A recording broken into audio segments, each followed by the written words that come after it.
Entering the Mayo Experience. Mayo Experience. Mayo Experience. Mayo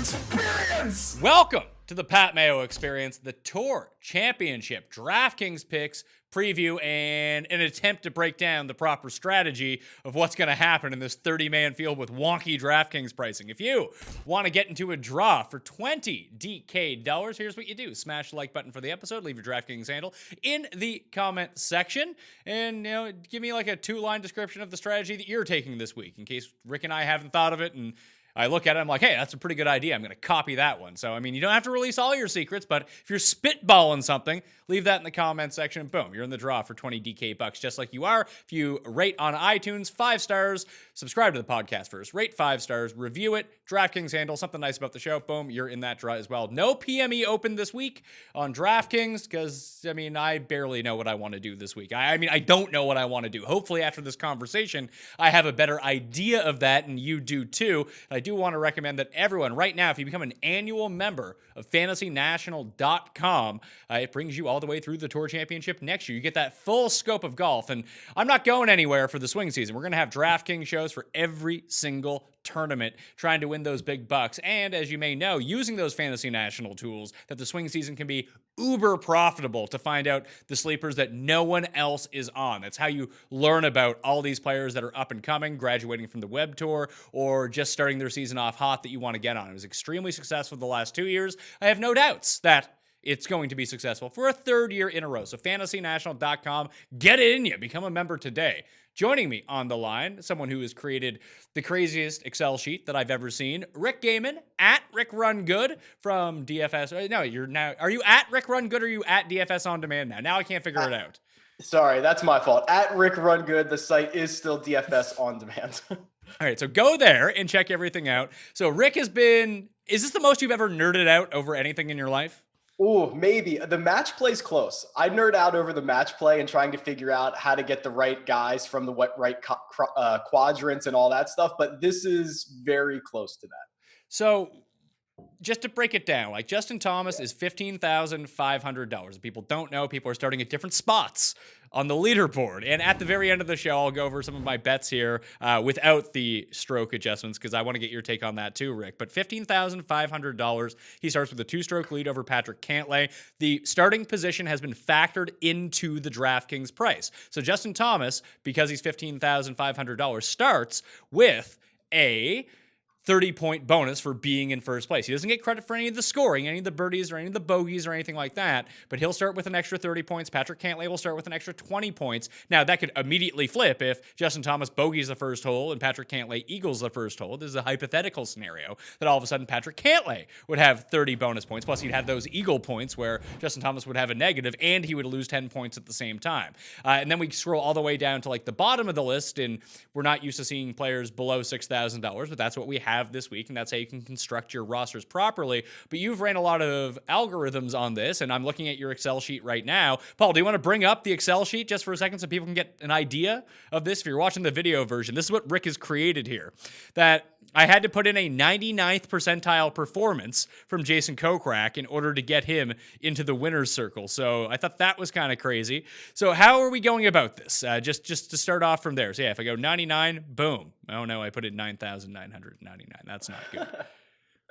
You can see how confused everything has me already. Yeah, that's how he wins. A 99th percentile performance from Kokrak. He can finish first. That's very unlikely. Yeah, and quite honestly, a 99th percentile performance for Jason Kokrak is something like gaining 16 or 17 strokes on the field this week, which is something he's never even come close to sniffing. And that also assumes that every single other golfer in the field plays to their average. A lot of assumptions that we're making here. So I think we have to look at it two ways, Pat. First of all, straight up to win, to make a bet to win this. I think there's probably only 5 golfers who can theoretically win this without some type of ridiculous outlier or something very specific happening where the top 4 guys have like their worst tournament of the year, things like that. There's only probably 5 guys who can actually win the golf tournament. But DraftKings scoring, you nailed it where they're only going to start with that bonus. That Justin Thomas 30-point bonus, it's not assigned to him. for the rest of the tournament. He can lose it. He can finish in third, second, and his points will drop. And he does not get the, the 10, for example, associated birdies with it that would already build into his DraftKings scoring. So what we have to do, I think, on DraftKings is look at this from a hole by hole scoring situation, because that's really what it's going to come down to. And then depending on how that hole by hole scoring shakes itself out, it's going to impact the finishing position, but I don't think it's going to be nearly as important this week. So if just on the whole, you wanted to say, hey, I'm going to apply my Sunday showdown strategy to the tournament this week, is that the closest comparison you think in terms of actual theory to win this? I think it's probably the closest. I'm not sure how close it is, but I don't have a better strategy other than we're out here guessing and trying to figure out a new, salaries are 15,500 or 5,000. We're trying to figure everything out on the fly. Closest established strategy is probably that round 4 showdown. So I guess the biggest question right now is if we go to the top and we see Justin Thomas, we know he's in the lead. He's come second here before. He's never finished worse than 7th at the Tour Championship at Eastlake in 3 tries. Comes in hot, obviously. Do you have to have him on your team if you want to win here, or is he a full fade because of that price and what that does to the rest of your team? Yeah, I'm actually not sure you can have him on your team, quite honestly. You're paying basically $3,000 difference from JT to Patrick Cantlay for potentially 10 more finishing points, which, as you mentioned and as I mentioned, can go away in a heartbeat. So what you really have to look at are guys that are just going to rise up. It's almost like, without having these scores in play, who's going to just score hole by hole DraftKings scoring. So if Justin Thomas goes out and just wins the 72 holes in DraftKings scoring anyway, sure, that's going to be great. And you're going to have to pair him with, a Kokrak, and, I'm sure Justin Rose down there, he can get into your lineup or something like that. But I think the pricing is really exaggeratedly wrong because it's based on, I guess, that potential finishing position and where they start. And it's too much of a difference between Justin Thomas and the rest of those guys. So if we take strokes out of the equation, the North American books have now actually released odds, and they have Rory as the favorite as 7-1. This is not him starting at -5. This is him starting at even, and everyone else starting even. Thomas is 8-1. Brooks is 9-1. Rahm is 10-1. Cantlay is 11. Dustin Johnson 14. Hideki 16. So I came into the week thinking that if everything goes how it starts right now, and we're thinking about this in terms of DraftKings pricing, that the best chance, I guess you could say, it's probably Brooks because he's the best player on earth.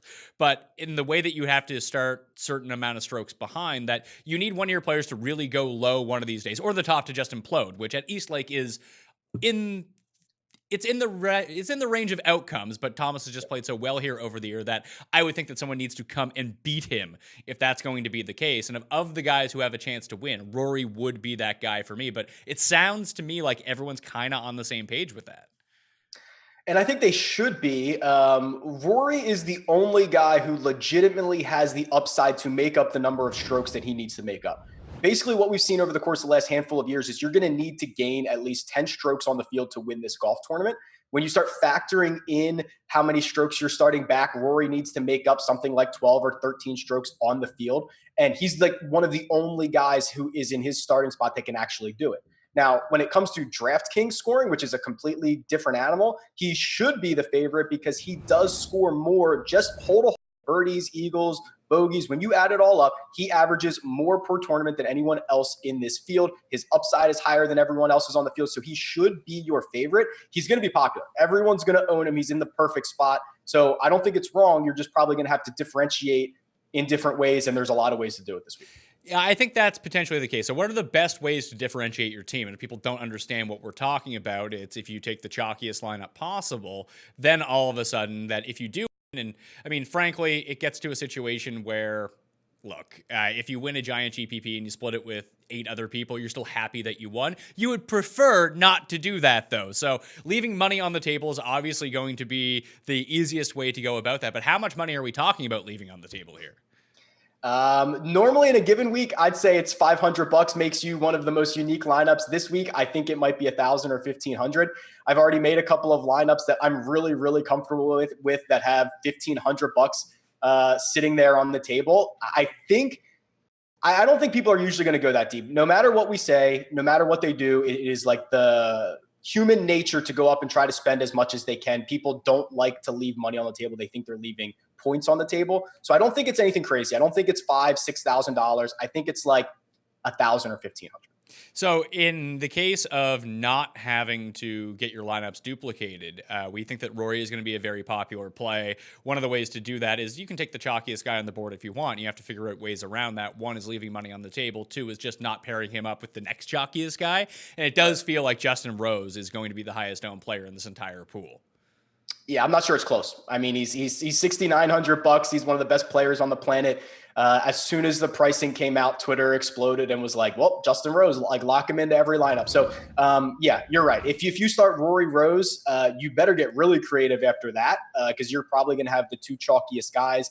I assume Rahm will also be very popular. He's kind of in a situation where his ceiling is very close to being able to get him up towards the top of the leaderboard. And, you know, maybe outside of nobody, he's the hottest player on the planet. Yeah, I'm just looking at the projected ownerships right now from fantasynational.com. They have Rory at 37% ownership projection and Justin Rose at 41%. So I think I'm good that if I'm playing this to win, that I do want to have Rory because he has the potential to win, where I don't think Justin Rose does. Although the price is very intriguing. I understand why he's going to be the most popular play. I'm just not going to have any of them. That's just going to be step one. Just X out Justin Rose and hope he doesn't go on a run. Yeah, and I think when you get towards, 6,900 and those guys below Justin Rose, believe it or not, you're actually not giving up that much on DraftKings points, like the hole by hole scoring. These guys are all within kind of like 5 or 7 points of a tournament. And if you look at upside, which is what you're trying to get when you're down there, someone like Sung Jae Im, someone like even Charles Howell, even someone like Bryson, if you can kind of look past the last handful of weeks, they have higher ceilings than guys like Tony Finau do when it comes to hole by hole DraftKings scoring. So there are the guys that you want to pair Rory with, or if you want to go down and get value, there's high ceiling guys down there that you can get to. So I think what I'm going to end up doing this week is basically pick 4 core guys, play them in every single lineup, and roll it out that way with a few other people sprinkled in, and then max out what I want to do in terms of salary cap. Maybe I set it like 4,900, and I don't have any team that goes beyond that. And then if my core 4 do hit, that's the way that I want to play. Just in a field this small, I don't want to start taking different branches of different things. I think my 4 core guys are going to be Rory, Webb, Sung Jae, and I'll figure out the other guy. But those are the 3 that I really want to roll with here. And like, I'm trying to look, like, are you going to play anyone that's above Rory in the pricing, do you think? The one guy that I think is really interesting is Cantlay. Cantlay, if we look at just like straight strokes gained and where these guys currently stand, if they played 5 rounds and everyone played to their average, Cantlay would win this thing, right? He would overtake Justin Thomas. 4 rounds, it's really, really close. I like that he only has to pass one golfer. When we start getting into these scenarios where you're playing Rahm, Rory, Webb, obviously it's a little bit different on DraftKings scoring, but when you're asking them to win a golf tournament, you're asking for very specific situations to happen where like 5 or 6 guys kind of implode or play below average above them, which is probably unlikely. So I do like Cantlay. I think he fits Eastlake somewhat well. I think the course fit is fine. He's obviously been playing well coming in. He tried to chase down JT last week. You get a $3,000 discount on him, and he's a heartbeat away from first tier and getting those bonus points. So he's probably the only guy that I'd consider above Rory, unless I was just sprinkling and trying to be really, really contrarian, which I don't think I'm going to do. Well, if you want to try to find contrarian players on the list here, the ones that I'm seeing that are, everyone's going to garner ownership. There's only 30 players in this field. So like if you're at 15%, that actually makes you pretty low as in terms of this. So guys below 15% that I have projected right now is Patrick Reed, who seems to be the least popular of all the expensive guys. Matt Kuchar coming in shockingly low. Who else here? Gary Woodland, Mark Leishman, Abraham Anser, Charles Howell, Shez Reavie, and Bryson would be the lowest ones that I can find right now in terms of ownership projections. So out of those guys, Woodland's kind of interesting. He has one of the higher ceilings out of the names that you mentioned in terms of DraftKings, the hole by hole stuff. He can get hot. Didn't he fire up the leaderboards last week on, was it Saturday or Sunday, where he was like 8 under? He's like that showdown type of golfer who can get you the birdie bonuses, which are going to be incredibly valuable this week. He kills par 5s. It's up that we're looking for. So if he's one of the lower owned guys, someone like a Patrick Reed, I can't even find a way to roster him, even if you just chalk it up to ownership. Woodland is the one that sticks out of the names that you mentioned. Well, the funny thing about Woodland is he's been very like Jekyll and Hyde as it pertains to his approach game. And I really do think this is a second shot course. Like, he lost 2 strokes on approach in the final round of the BMW and gained 3.4 the round before. Lost 1 in the second round of the BMW, but his 4 rounds previous to that, he had actually gained on approach. So I think I'm going to add Woodland to the player pool as well, just to see how that ends up working out for me and building with the rest of my core. Because I like how that build starts to work. That allows me to take 2 middling guys or even pay up for 1 other or pay down, like in that sort of construct. I think with the players that I've lined out of the cheap guys, like Reevy was really good through 2 rounds last week. Then he was an absolute disaster on the weekend and cost me an awful lot of money because the rest of my lineup was really, really good. I might actually go back to him because it seems like everyone's just so bitter with him after his performance on the weekend at the BMW. Yeah, I'm really torn on this. I could go either way. I think I'm going to get a little bit of exposure to him, but I'm not going to be thrilled with it, right? It's one of those situations where I'll just kind of grin and bear it. There's other guys here, like Sung Jae will be really popular. He was like 3rd in strokes gained total on the weekend, behind only JT and Cantlay last week. He had a bad first round and really played well the following 3. But Reevy is interesting. I think that you're banking on that longer term form and the form that we have seen him go out and get a win and then play for the first 2 rounds in. I'm not thrilled about it, but you'll definitely have a leverage point. He's what, $5,100? Yeah, he's 51. Glover's 52. Glover actually rates out really well. Of all the bottom end guys, he actually turns out to be the best. But what about someone like Charles Howell? An even 5K, not playing well whatsoever, but we get him back in his home state. He's an infrequent visitor to Eastlake. He rarely ends up making the Tour Championship. But I think like skill set wise, like long-term form and his like baseline skill set actually rates out really well for this course. Yeah, I think so too. I just don't like him compared to those other guys. There's almost two sets of guys that are playing this week. It's the guys that solidified their spot in the top 30 and kind of limped to the finish, which I think Charles Howell did. And there's guys that played themselves in, like Lucas Glover, like Jason Kokrak, who, even Louis, who had to, make birdies on Sunday, had to play well over the course of the last couple of weeks to get themselves in here. I'd prefer to go with those guys, the ones that have shown it in really high pressure situations over the course of the last handful of weeks, instead of guys that have kind of limped here, or guys like an Abraham Answer who, had one really high finish that got him into the position where he's at right now. And he's probably looking around like, oh crap, like now what? Those are the types of guys that I'm avoiding: Answer, Reed, and then the guys that limped in.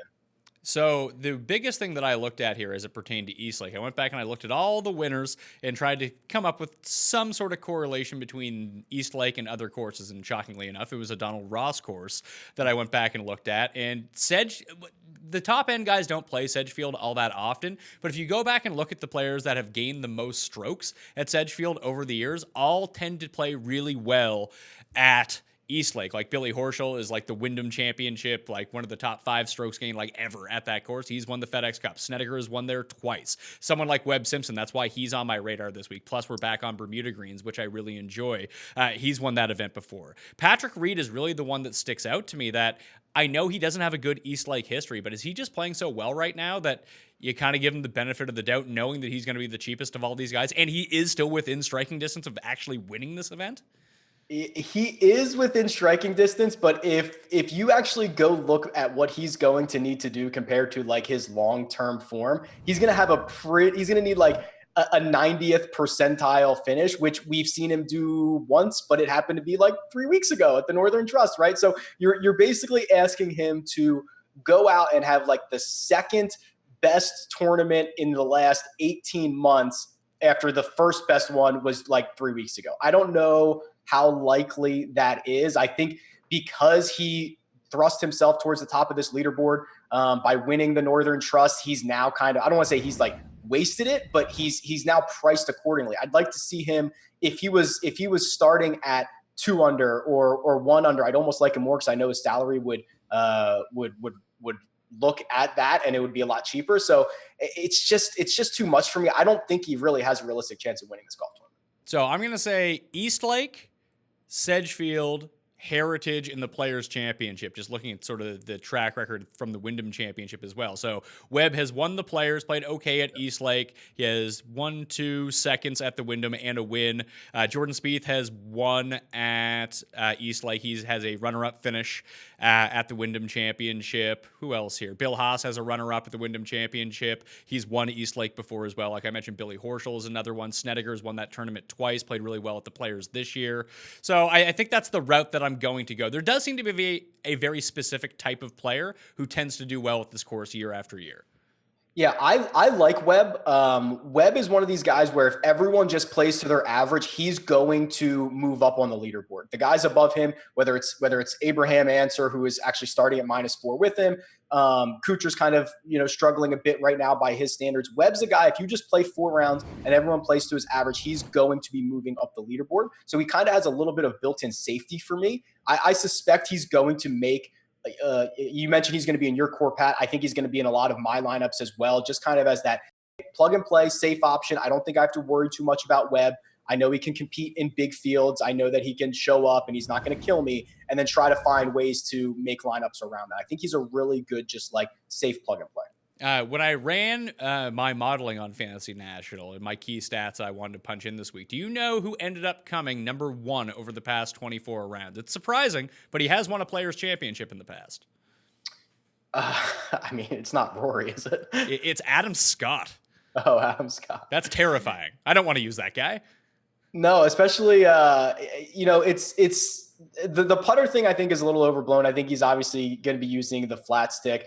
I just think his ceiling is a bit capped at this point, right? Like if we were trying to find out who's going to finish like T11, Adam Scott's your guy.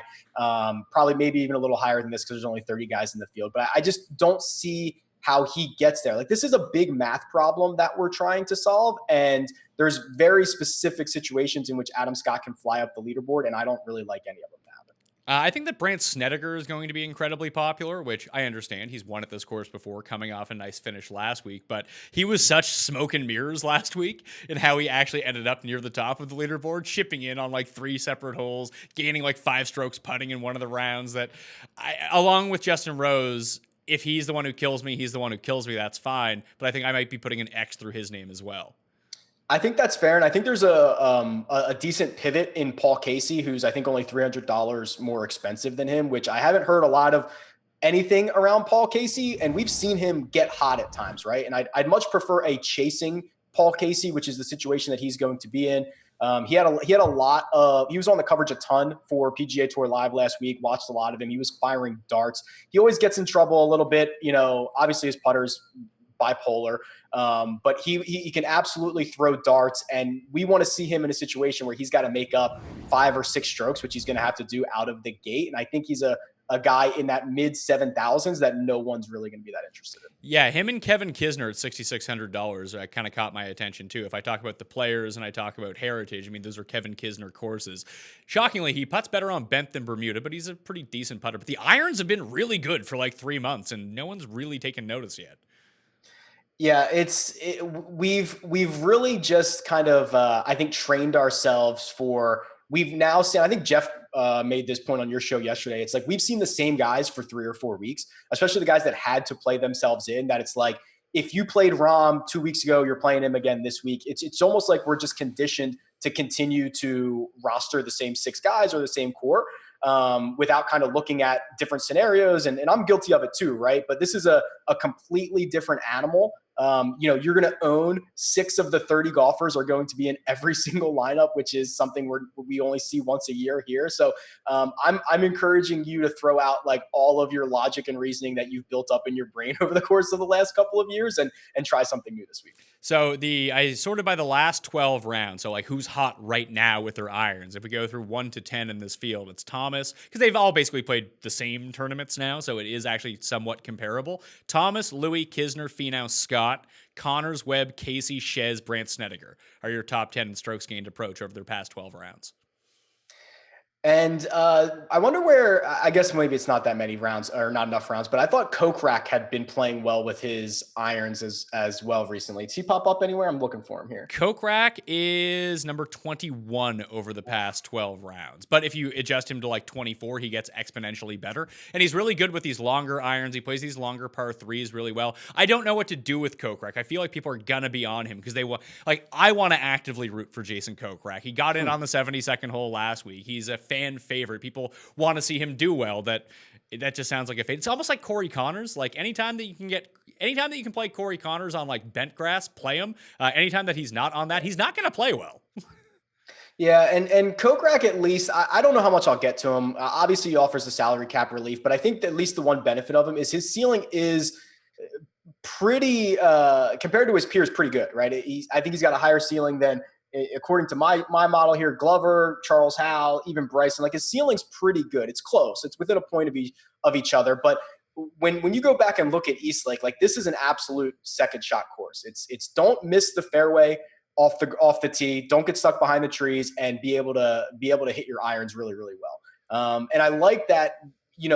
There's some weeks that we can kind of discount, hey, core stats or the regression model or anything like that. But this week with Eastlake, it's been on the schedule for so long, and it's almost always in the same conditions, right? We've seen the same score win this basically within a shot or two for the last like 5 or 6 years. I think we know what to expect from Eastlake this week, which makes this a little bit easier when trying to find these guys that are going to be course fits. And if we look back at those comp courses that I had mentioned earlier, Kokrak was 6th at the Wyndham, he was 16th at the Heritage, and 47th at the Players. So he's played these types of courses. You could probably even throw Valspar into that mix too. I mean, Bermuda Greens, it's a shorter course by yardage, but being a par 70, it actually plays a lot longer than maybe people think it actually is.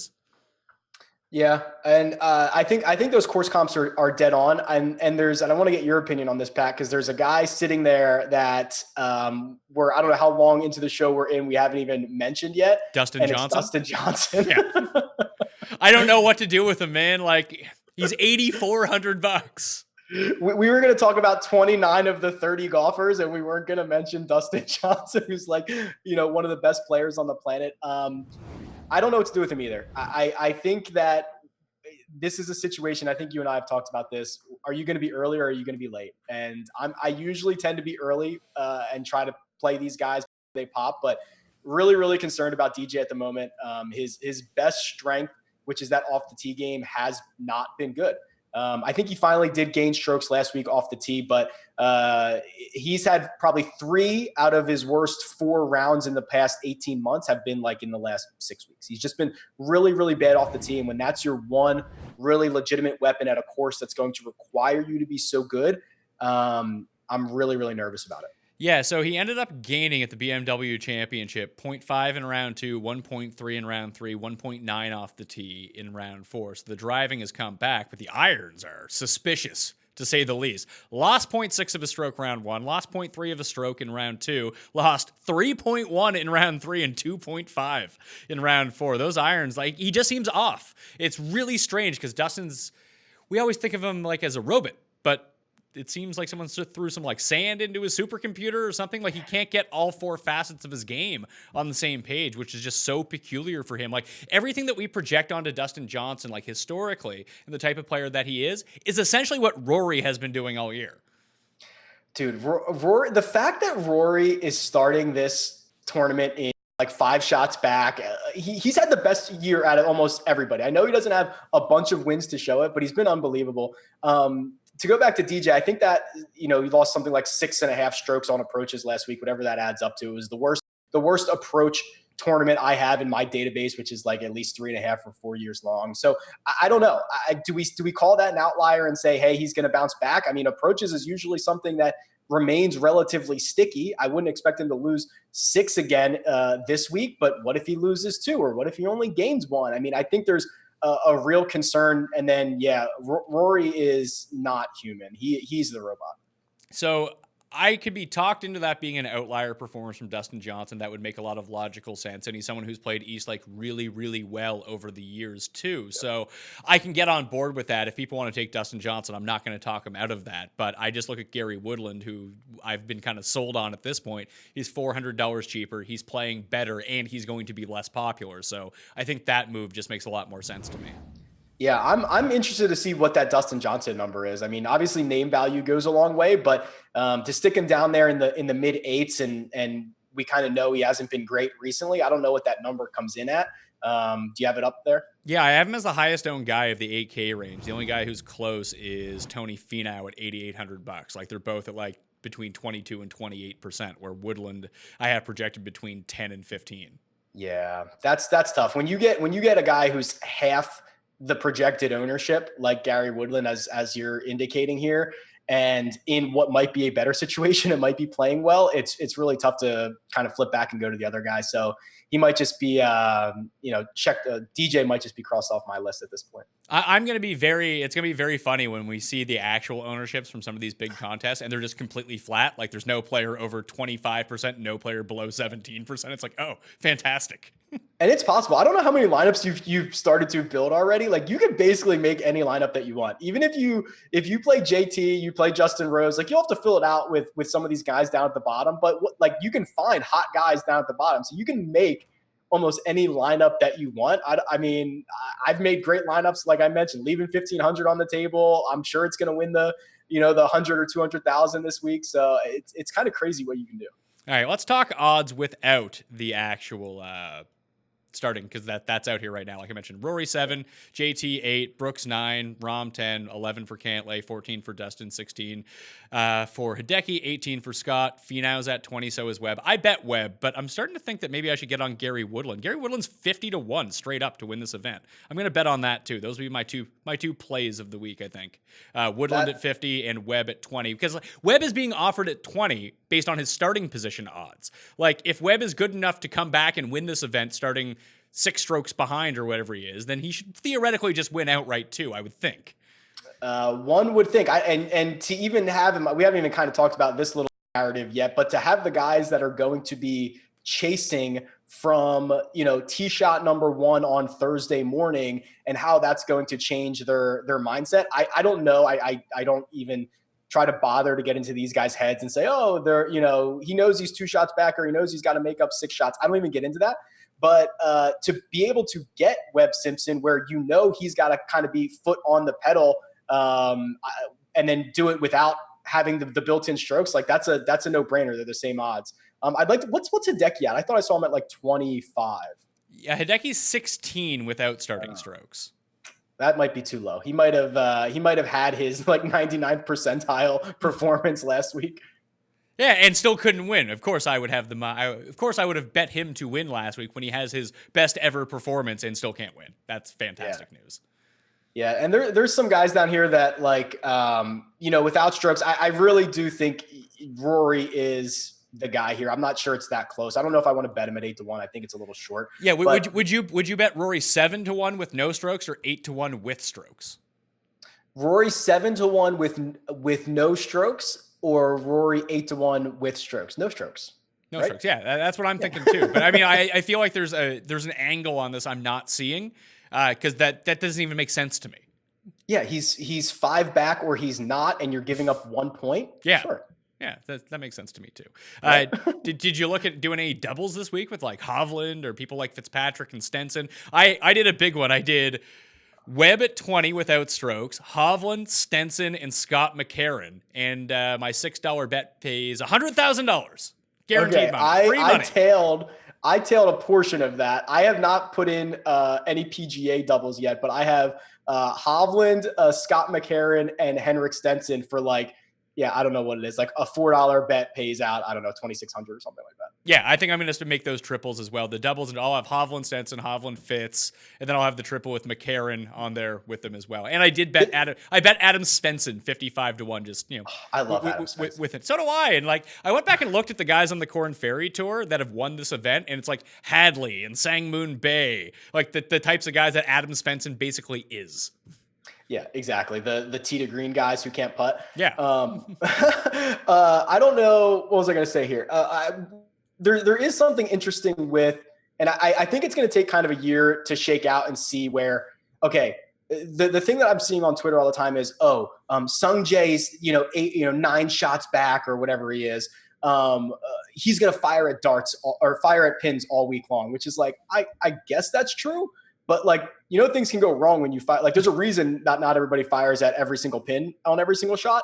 Leaving yourself with a 20-foot putt for birdie is a better situation than leaving yourself short-sided. So like that could backfire in a big way. You might see these guys at the bottom try to go pedal to the metal right out of the gate, and they might just lose even more ground. Yeah, especially because of all the water hazards here. Like we saw Brooks fire a 78 in one of the rounds last year, that if you're just a bit off, whether it's off the tee or on some of these par threes, that you're going to find yourself in the water and you're just absolutely cooked at that point. Yeah, so I'm a little bit concerned about that when you're going to try to load up on guys at the bottom. Obviously, there's some that you can get to. I don't think you need to build lineups with 3 or 4 of them and try to force your hand into rostering JT. But that's the nature of starting these guys over the course of a 10-stroke spectrum is going to, I actually think it introduces more volatility at the bottom and introduces more stability at the top, because I don't think I think those guys are going to generally stay at the top of the league. All right, so in conclusion, if we're doing this, we're not playing Justin Thomas, we're not playing Justin Rose, and I'm going to lock in Rory and Webb, I think, on every single lineup. What would be your, just cold note strategy here? Yeah, so I love that. Rory and Webb, I think, are great. I'm going to, when I get down to the bottom, I'm going to try to get guys with upside that have played well coming in, whether that's Lucas Glover, whether it's Sungjae Im. I will be avoiding the guys that are like Patrick Reed or Abraham Answer, who vault up the leaderboard with one good start recently. But I'm focusing my attention strictly on all of these guys who can make a bunch of birdies in a row. I do like Gary Woodland a lot now that you brought him up. He's that perfect kind of Sunday showdown type of player. Yeah, so I'm going to probably lock in Gary Woodland along with that too. Kisner, Sungjae Im, I have a lot of interest in. I'll try to make my decision down at the bottom as it pertains like Reevy or Glover or Kokrak, which one of those guys fits the rest of it. And you had mentioned Casey as a potential low-owned guy too. Yeah, I think Casey can just get hot. We've seen him do it at times, right? I mean, I don't know how you want to define hot. If you want to go back and look at, the PGA Tour lets you look at like birdie streaks, or I think they have a holes under par streak and how many times they've done it this season. Like that might be a good place, because finishing position this week, it's going to fluctuate so much, and it's not, the difference between a couple of spots might be 1 or 2 points. But like the birdie streaks are going to be critical. Any round under par, all that stuff is going to add up in a big way. So if we can find these golfers who can get you the streaks, who can get you, I don't know if there's 4 rounds under 70 out there this week, but things like that are really going to probably differentiate the winning lineups from everybody else. All right. Rick Gehman at Rick Run Good on Twitter. DFSOnDemand.com is the site that you need to go subscribe to right now and check out all the golf info. You'll be back during the swing season to break down these golf tournaments for DraftKings, but until then, pimp what you got going on. Yeah, it's all golf all the time now. So the season doesn't stop for us. If you want the spreadsheet that Pat showed, my preview video on YouTube, there's a link in the description. You can download it, play around with it. Just going through and revamping and improving all of the tools for next season. I've got a lot of ideas up here in the brain that I'm going to put onto paper, so it should be a lot of fun. All right, Rick, thank you so much for your time. Thanks for coming on all season long, and we'll talk to you very soon. I'm Pat Mayo. You can follow me at the PME on Twitter, Instagram, and Facebook. Subscribe to the Pat Mayo Experience audio podcast. If you do that, review it 5 stars. DraftKings handles something nice about the show. You'll be in a draw for $20 DK. Got a lot coming at you football-wise over the course of the next week, so get ready. Strap yourself in and feel the G's, because Jeff Feinberg will be in studio. The Cust will be on the line. We got win totals. We got DraftKings strategy. Jake Seeley will be on to update all the rankings. More football content than you can handle. So check all of that out and share the show around. We need more people watching, so they too can have poor advice. Then you can stop watching. You get 2 people to subscribe, you can stop watching. That's a deal I'll make with you, all right? I'm Pat Mayo. Good luck at the Tour Championship. I hope you figure out the proper strategy. I'll see you next time. Mayo experience! Experience!